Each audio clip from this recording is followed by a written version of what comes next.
Olá, pessoal.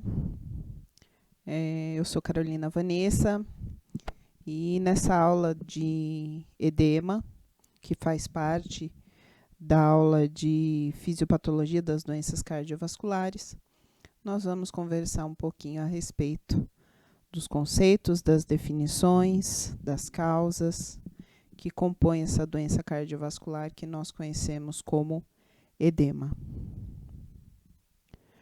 Bom, aproximadamente 60 a 70% do nosso peso corporal corresponde à água. Então, daí já se dá a sua devida importância a respeito do equilíbrio das concentrações de líquido no nosso corpo. Para que um edema ocorra, deve haver a quebra de mecanismos que controlam essa distribuição de líquido, principalmente no espaço intersticial, né?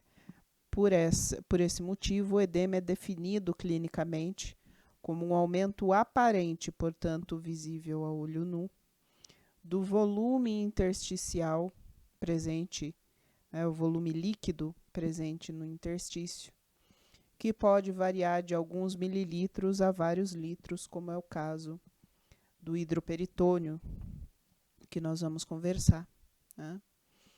E de acordo com a sua etiologia e o seu mecanismo, ele pode ser classificado, né, como um edema localizado ou um edema generalizado. Então, a definição clássica que nós temos de edema é quando há um acúmulo de líquido num determinado local, causando um aumento de volume visível. O edema ele pode ser classificado como intra ou extracelular, de acordo com o local onde se acumula esse líquido.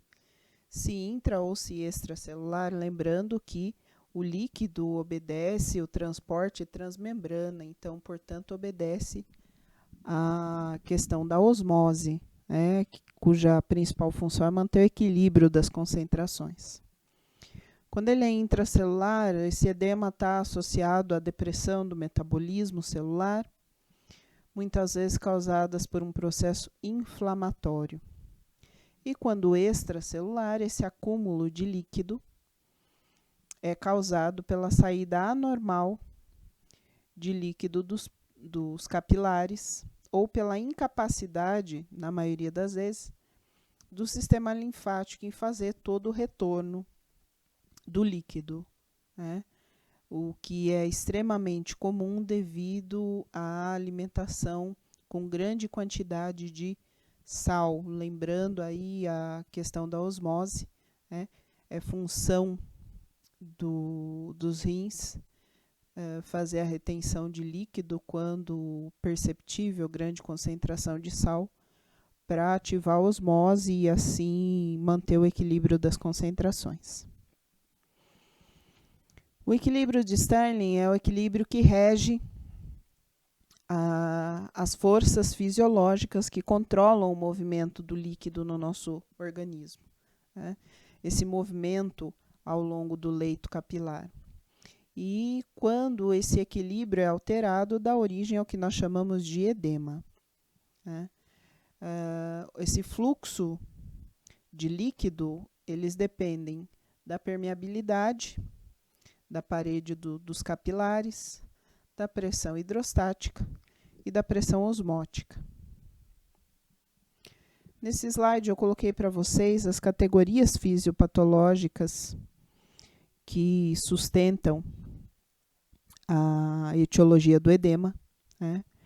A pressão hidrostática, quando ela está aumentada, ou quando a pressão osmótica está reduzida, por obstrução linfática, como é o caso dos processos de inflamação, que nós vamos ter uma aula para falar só a respeito disso, as neoplasias, edema pós-cirúrgico, né? E um dos mais clássicos que nós temos é por retenção sódica, né? quando há ingestão de sódio excessiva, muito além daquilo que o organismo aguenta equilibrar com o líquido presente. Então, a pessoa acaba apresentando um certo inchaço e relata que está se sentindo mais inchada, que está retendo líquido, na maioria das vezes por ingestão excessiva de sal.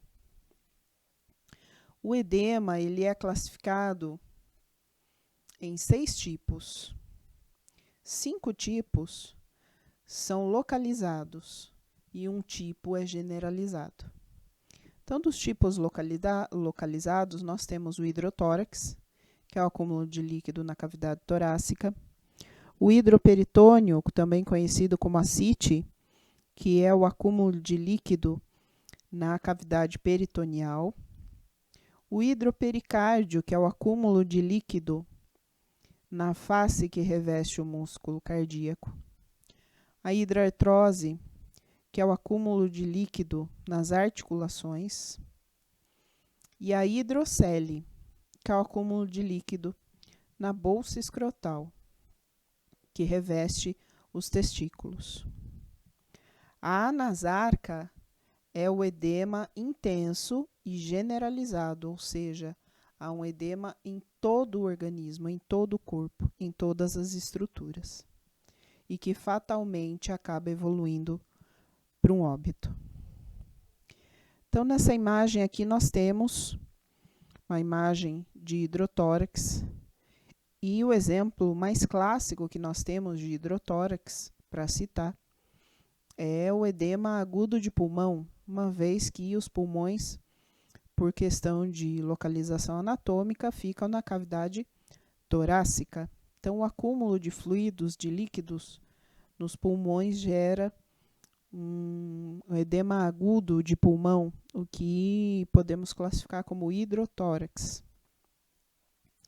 Nessa imagem aqui, nós temos uma visão mais clara, onde o acúmulo de líquido se dá pelo exame de imagem,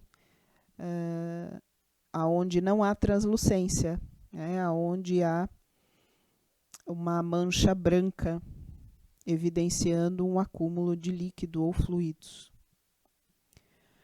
A ascite, que é o acúmulo de líquido na cavidade peritoneal, e como eu falei para vocês no começo dessa aula, o acúmulo de líquido pode ser de mililitros a litros.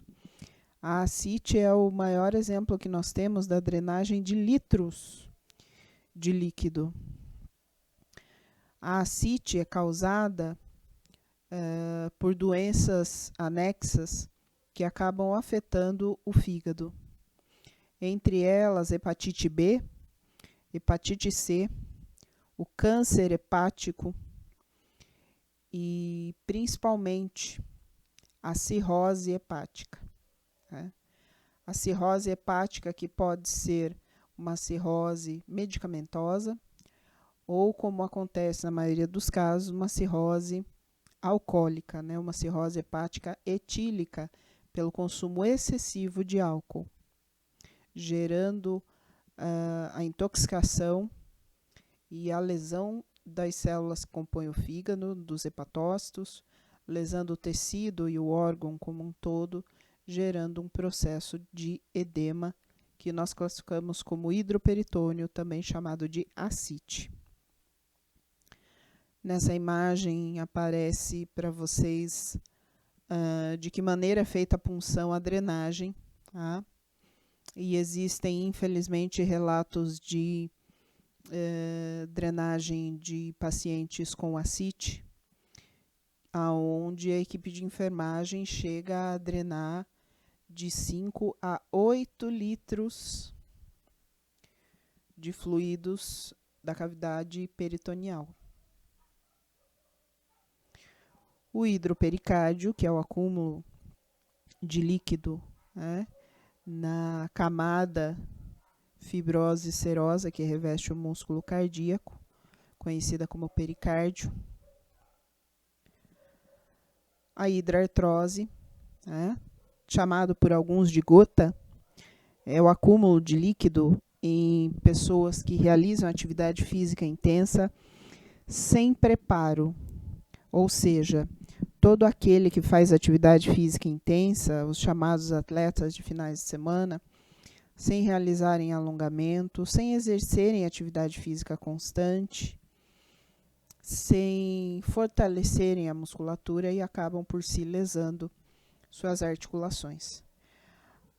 O maior caso de hidrartrose, o maior número de casos de hidrartrose ocorre nos joelhos, porque o joelho é a estrutura anatômica responsável por absorver impacto, né?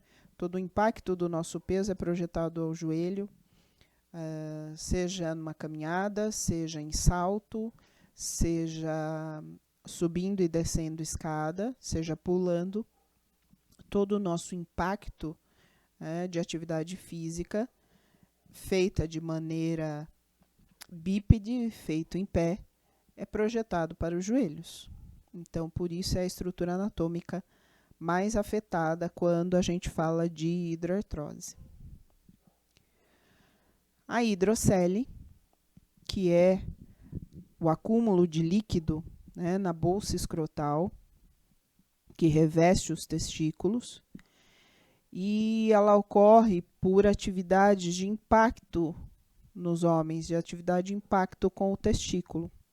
Atividades como o ciclismo e o hipismo, ou seja, homens que andam de bicicleta ou a cavalo e causam impacto constantemente nessa estrutura, né? Outra situação que favorece muito a hidrocele, né, são homens que desenvolvem varizes no testículo, que nós chamamos de varicocele, tá? Também são sérios candidatos a desenvolverem acúmulo de líquido na bolsa escrotal, que nós classificamos como hidrocele. Nesse slide, nós temos aqui a imagem de como é feita a cirurgia, né, a drenagem, num caso de edema nos testículos, né, na bolsa escrotal, uma hidrocele. E a anasarca, que é o edema generalizado, intenso e que, na esmagadora maioria das vezes, acaba culminando com a morte do indivíduo. Quando falamos de outras espécies de edema, né, existem dois tipos que nos chamam muito a atenção.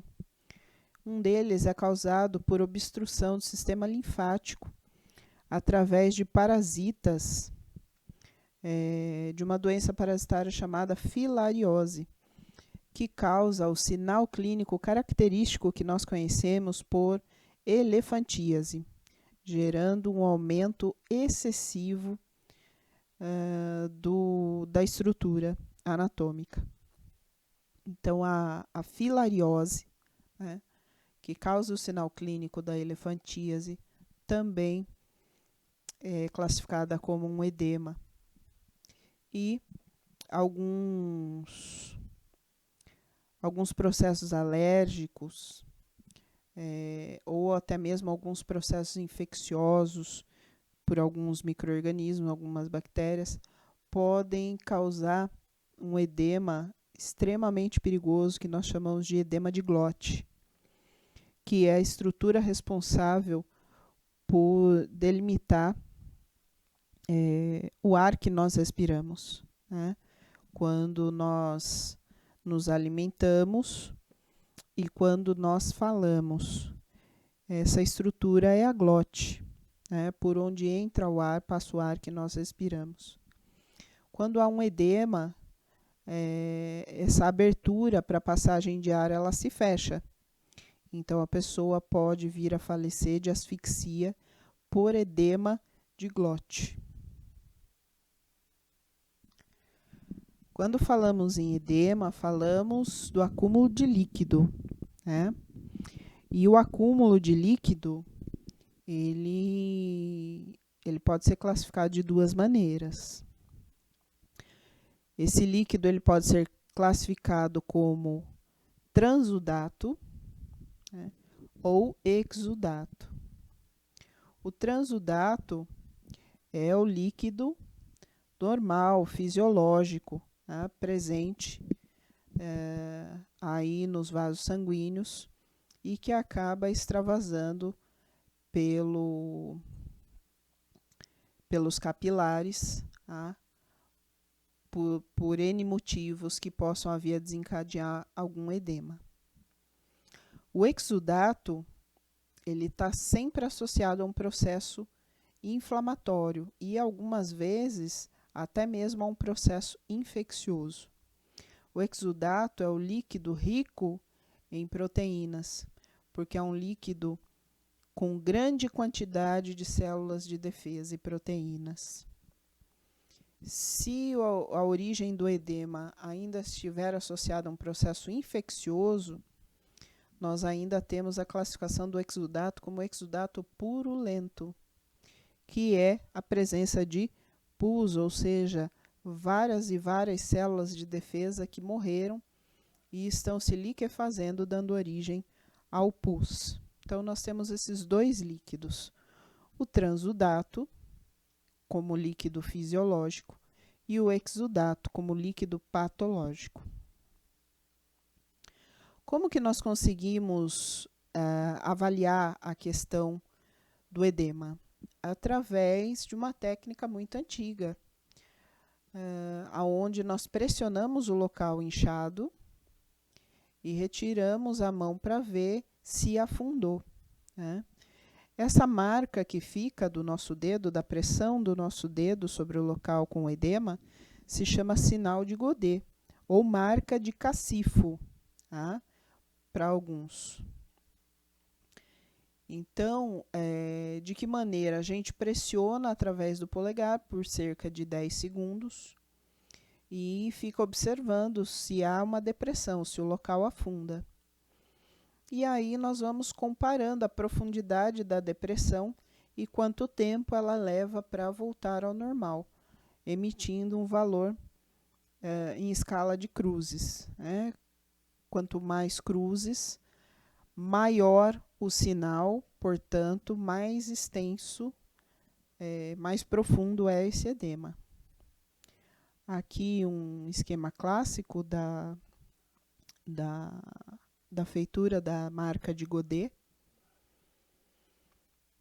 E aqui, para encerrar com vocês, tá? Só para a gente relembrar que o edema ele tem diversas causas, mas com certeza duas delas chamam muito a nossa atenção. A primeira é o aumento da permeabilidade do capilar. E o capilar aumenta a sua permeabilidade quando há uma inflamação, uma infecção, a presença de toxinas, a baixa concentração de oxigênio ou no pior dos casos, queimaduras, onde há ainda a perda da pele como primeira barreira de proteção anatômica.